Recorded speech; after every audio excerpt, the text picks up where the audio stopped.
Kemarin tuh saya ditanya sama satu pendeta, apa sih hikmah puasa? Kenapa kita nggak boleh makan, nggak boleh minum? Di satu podcast begitu. Kemudian saya bilang begini, misalnya Pak Pendeta punya makanan, punya minuman, itu punya Pak Pendeta. Boleh nggak saya melarang-larang Pak Pendeta untuk makan dan minum? Kata Pak Pendeta, itu kan punya saya, harusnya saya boleh dong makan. Nah, ini puasa mengajarkan kepada kita bahwa makanan yang ada di rumah bapak-bapak nih, ibu-ibu, di rumah kan ada beras, ada telur, ada air. Itu kan kita bilangnya punya kita. Kalau punya kita, ada yang melarang, nggak berhak. Lah, kenapa dilarang-larang? Beras-beras saya, nasi-nasi saya, telur-telur saya kok dilarang-larang? Ternyata Allah melarang dan kita nggak bisa jawab apa-apa. Karena emang ini semua punya Dia. Puasa mengajarkan kepada kita jangan pernah merasa memiliki.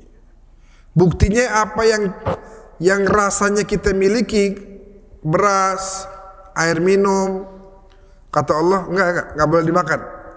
Harusnya kalau itu punya kita, boleh kita jawab. Kenapa nggak boleh? Punya saya, hak saya dong. Lah saya yang beli nih. Enggak. Ternyata puasa ini mengajarkan kepada kita nggak punya apa-apa. Itu bukan punya kita. Itu semua titipan dari Allah yang kalau Allah mau ambil bisa.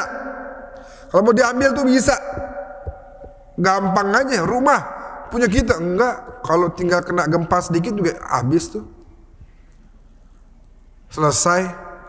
Bukan punya kita. Enggak ada yang kita punya. Yang kita punya hanya amal ibadah kita. Enggak ada ceritanya kita punya ini punya. Bini kita nih, bini kita udah ijab qabul, udah kasih mahar. Kata Allah nggak boleh deketin. Subuh sampai maghrib nggak boleh. Kenapa nggak boleh? Bini saya nggak boleh. Itu hamba saya. Kalau saya mau saya ambil. Kamu nggak punya apa-apa. Jangan merasa memiliki. Semua titipan dari saya. Jadilah kamu orang yang amanah dalam diberikan titipan. Kalau saya larang ya larang, jangan dikerjakan. Kalau saya perintahkan kerjakan. Itu yang namanya harta titipan dari Allah. Jadilah kita pengelola yang baik. Sekarang di sini masing-masing punya usaha. Itu semua Allah titipkan. Jadilah kita pengelola yang baik. Oh, kita kelola nih, ini titipan dari Allah nih. Kalau kita udah meninggal, nggak bisa tuh dibawa ke kuburan. Solihin minta, ntar gerobak saya taruh di kuburan, nggak bisa. Bukan punya kita. Semua kita lahir ke bumi nggak bawa apa-apa.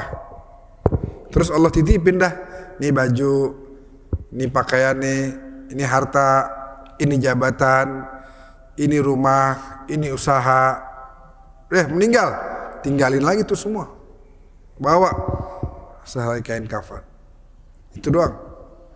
Sebagai penutup aurat kita. Itu aja. Yang kita bilang ini punya saya, enggak, tinggalin semua di dunia, tinggalin. Yang punya kamu adalah amal ibadahmu. Termasuk jabatan kita.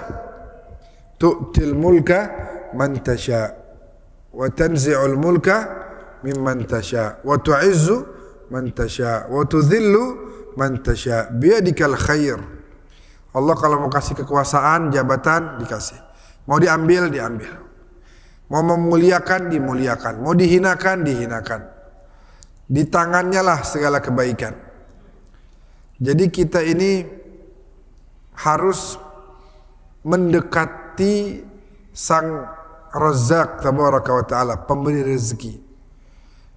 Kita harus mendekati Yang Maha Kuasa. Ini semua alam semesta punya Dia.